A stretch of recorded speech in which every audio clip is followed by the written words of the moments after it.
It is finally time for part 3. I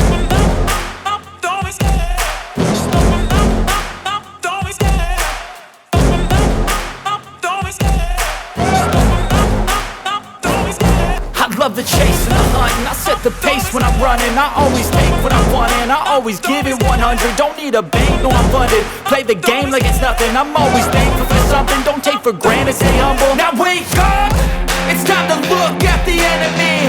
Look in the mirror and he is no friend to me.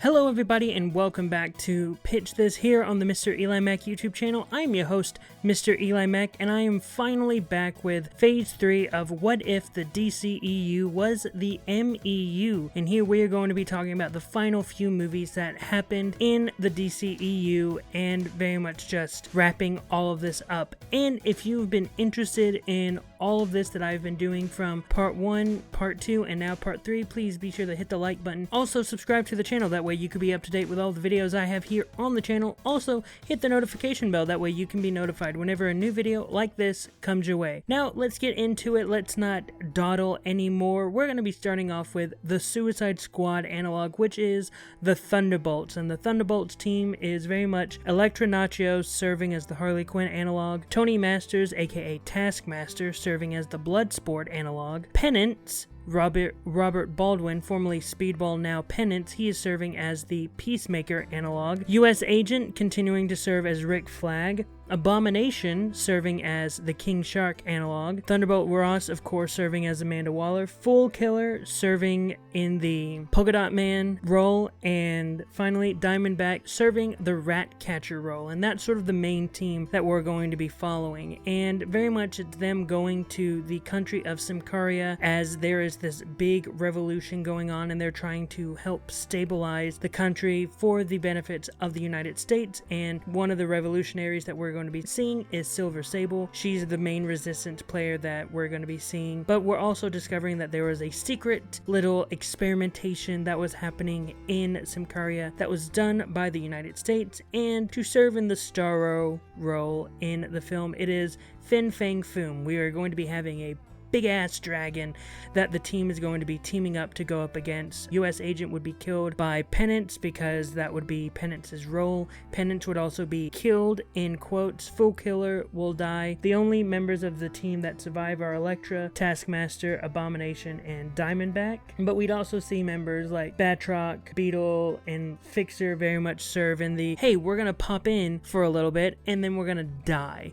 at the beginning of the film, and that's sort of their role. And ultimately the film ends with the team defeating Fin Fang Foom and able to negotiate with General Ross to get them out of their prison sentences. And that's really the story of the film. Again, very similar to the Suicide Squad, and it's very much dedicated to characters that I think are a lot of fun. I think Taskmaster is a lot of fun, and I think he do a really good job in the Bloodsport analog, being sort of the pseudo leader of the team and sort of pseudo mentor figure of the team, and Elektra serving as the recurring character, the fan favorite character, and having Abomination just be there and being able to wreak havoc. I just think that'd be fun, and I think Fin Fang Foom would make a really good Starro the Conqueror analog, because when I was looking through the Marvel characters for aliens that were as big as Starro's physically, I couldn't really find any, and then I saw Fin Fang Foom and I'm like, well, that's the person, that's the alien that I'm going to be going with. And yeah, that's the Thunderbolts. And next up we have the only TV show, which is Peacemaker. And for the Peacemaker analog, it's obvious that it's Penance, because Penance was serving as the Peacemaker character. And for the characters, Penance is in the film. Betty Ross is serving as the daughter of the Amanda Waller character. I can't remember her name for the life of me. Then we have Elvin Halliday, aka Rage, serving as the vigilante type of role, the younger character that's sort of like, yeah, I'm also a vigilante type character. I'm also doing things, and I followed your career as Speedball, and now I see you as Penance, and I agree with everything you're doing, even though Robbie is sort of like, look, the only reason why I'm putting Penance is because of this horrible thing that happened, and now I'm sort of stuck here. And Rage is like, right on, man, I fully cool with that. And then we had Drac Truman, Kate Neville, and John Facchino, who are serving as the S.H.I.E.L.D. analogs, who are serving as those characters that are helping Penance with the mission, because the full mission is that there is an army of cyborg zombies that are being made out there, and we're trying to stop those zombie zombie cyborgs from being made, and it's an alien race that's doing it, in sort of reference to the Deathlock initiative, and that's sort of what's going on. And then it's revealed that Jack Truman is also a Deathlock-esque character, and he is trying to stop the people that have created him. That way the Earth doesn't have to go through this much trouble as well. And for the judo master character, that would be Razor Fist. Razor Fist would serve as that character, and also sort of the father figure character, or the White Dragon character who was the father of Peacemaker. In this, he wouldn't be the father of Penance. He would sort of serve as a relative, maybe an uncle type character, and that would be Killer Shrike. And he would be sort of like the human, less alien villain in the project, and he would get dispatched, same as White Dragon, and then serve as sort of like another thing that Penance has to deal with. He is having to serve penance for what he did to Killer Shrike, and that's sort of the plot of the show. It's not that I don't want to go into the minutia of the plot, because it's a TV show, you have to flesh out so many different things, and I feel like when it comes to a TV show, having to flesh out all those things is not so great for a video where you're trying to talk about multiple projects. And so that's the Peacemaker analog. And then next up is the Black Adam analog, and for the Black Adam analog, I chose Brother Voodoo. Brother Voodoo, aka Jericho Drum, was a character in the comics who later on became the Sorcerer Supreme and later had his name changed to Dr. Voodoo. I didn't really want to change the name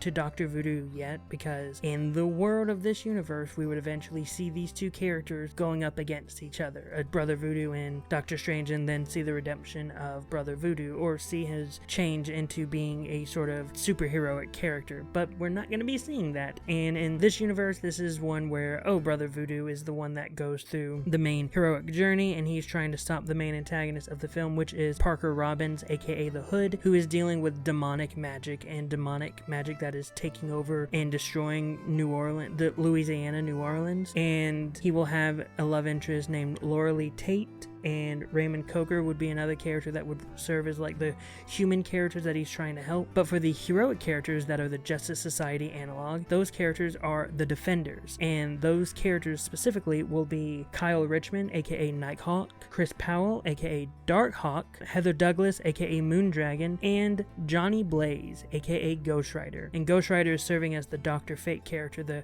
character that's been doing this the longest, that's been this type of character dealing with the dark arts the longest, and because it's demonic magic, he is the one that has the most specialty with this all, and he does get defeated. I know everyone's thinking, well, it's Ghost Rider, how can Ghost Rider be defeated? And it's because the pact that the Hood made was someone that gave Ghost Rider his powers, and Ghost Rider understands that the only way to really beat this being is to use his powers, and by using his powers, that is siphoning his life force. So he uses his powers, but ultimately that kills Johnny Blaze, setting up potentially a Danny Ketch in the future, if there were a future. But ultimately it would come down to Brother Voodoo able to use his voodoo magic and the magic that opposes demonic magic to defeat the Hood and have that be something that is wiped out. And then the Defenders are like, hey, you still did a lot of dark stuff, and we gotta take you in. And Brother Voodoo's like, I'd really like to see you try. And ultimately the Defenders don't try, and they go away saying, okay, we'll give you this warning, but the next time, Brother Voodoo's like, okay, sure, fine.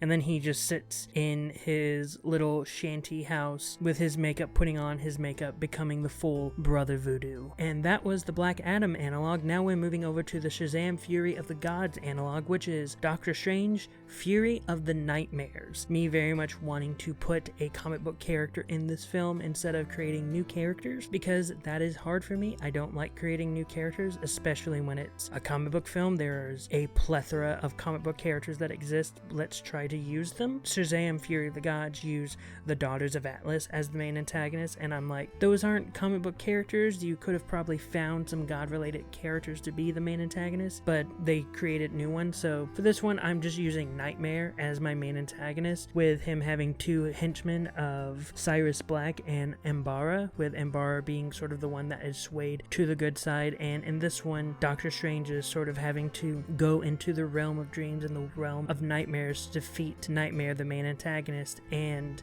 with his allies of Kamar-Taj, they are able to navigate it as well. However, they are sort of getting stuck into that Nightmare realm and Nightmare sort of taking over them. Imagine this as Dream Warriors. Nightmare on Elm Street 4, I believe, Dream Warriors. Think of it as that, except superhero and comic booky and Doctor Strange and sort of that way. The heroes are other heroes don't die like in Dream Warriors, but this is sort of a film where we're looking at it as they're all having to defeat the king of nightmares, which is Nightmare, and ultimately Doctor Strange and co are able to defeat Nightmare and erase him from the dreamscape, as well as Cyrus Black, but Ambara is able to join Kamar-Taj and ultimately consider being able to join the grander scale of the Kamar-Taj history, and the Ancient One fully disappears, deciding that Doctor Strange and co no longer need his assistance, especially from the astral plane. And that is the Shazam! Fury of the Gods analog, Doctor Strange Fury of the Nightmares. Next up is the Flash analog, which is Iron Fist. Iron Fist would definitely be sort of a multiversal movie. How would that happen? Simple. He would get to a point where he would be using his powers, but then getting all the powers of the Iron Fist, all the powers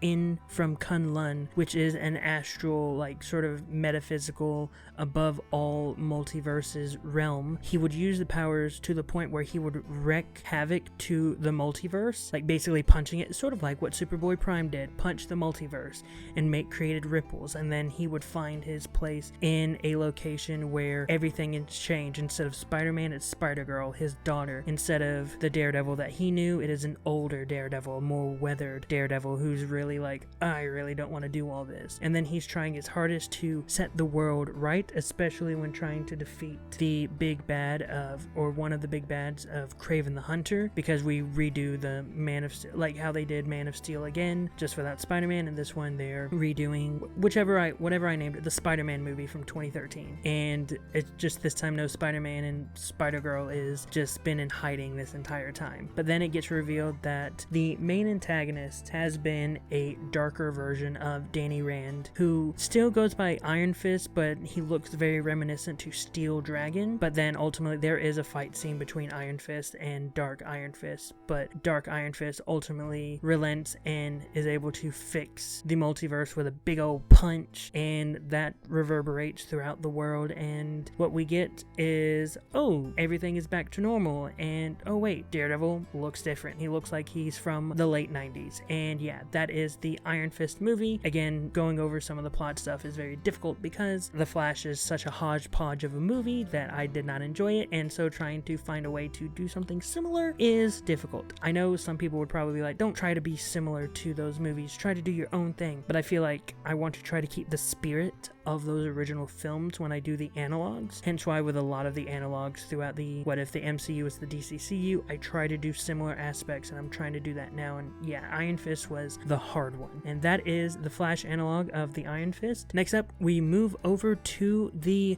Blue Beetle analog, which is Nova, but it is not Richard Rider's Nova, which is the main character. No, it is Sam Alexander's Nova. He is the main character, similar to how in Blue Beetle the main character was not Ted Kord, it was Jaime Reyes. And in this one we would get a lot of Sam's family, similar to Blue Beetle, and the main antagonist of the film would be Miriam Blakemore, who is a publicist that worked with the New Warriors, or antagonistically against the New Warriors, and she's sort of serving as the Victoria Kord role. And then we have Dreadbolt, who I believe is an alien. I can't remember, I wrote down this list a while ago of characters, but I believe he's an alien character that is working with that. In the comics he's an alien character, but in the film he would be an alien character that is working with Miriam because of the connection with Nova, and Sam Alexander would try to stop Dreadbolt from doing any harm to his family and to the city that he lives in. Ultimately Dreadbolt is defeated along with Miriam Blakemore, and then Nova would get a call from the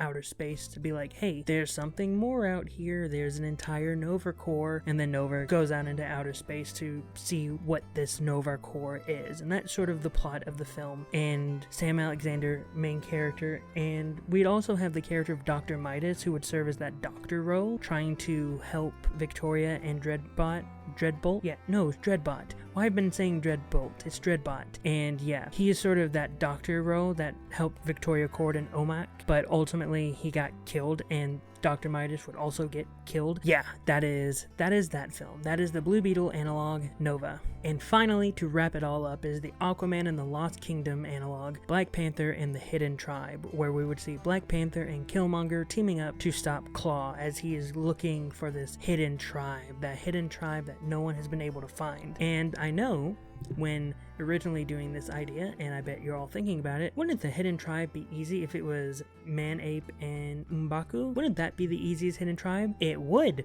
if I would have thought about it when I first put this together, but I didn't, and I'm not changing it.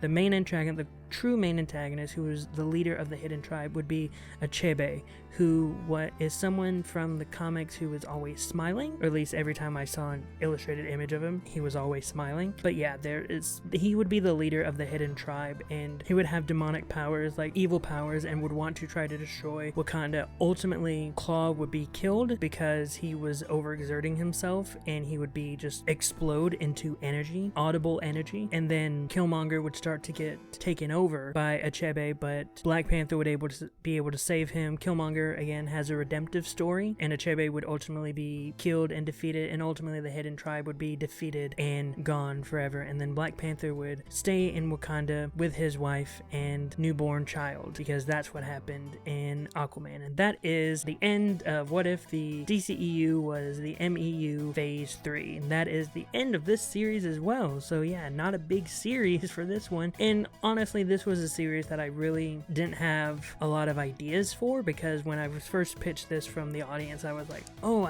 this is something I've never really thought about. And so when I did start thinking about it, I was like, okay, what are some ideas I could do? And okay, here are some ideas that could happen. And I didn't fully try to flesh it out, because what if the MCU with the DCCU was fully fleshed out? I was thinking about that for years. This was an idea that I barely thought about, so you could say some of these ideas were rushed. But ultimately, at the end of the day, I still feel proud about these ideas and some of these concepts, because when you think of these as just, oh, here are quick pitches, I think they do work. And yeah, I'm done with this video. Thumbs up. But next week is Christmas, and though normally I would probably have taken a week off for Christmas, because the next video would be coming out on Christmas, I decided I'm going to do a Christmas special, and I'm not going to tell you what it's going to be. Just know that the pitch will be Christmas related. But what were your thoughts on the pitch? Did you like them? Did you hate them? Were you indifferent to them? Whatever your thoughts, post them in the comments down below. Also, again, don't forget to hit the like button and subscribe to the channel. That way you can be up to date with all the videos I have here on the channel. Also, hit the notification bell. That way you can be notified whenever a new video like this comes your way. And also, because Phase 5 of the MCU is almost done, I hope you all get ready, because by the time that wraps up, expect a What If the MCU was the DCCU Phase 5. That'll probably be next year, depending on wherever that's going to happen. But again, that's just me teasing the future. I've been Mr. EliMac, you've been the audience, and I hope you all remember to have a great rest of the day.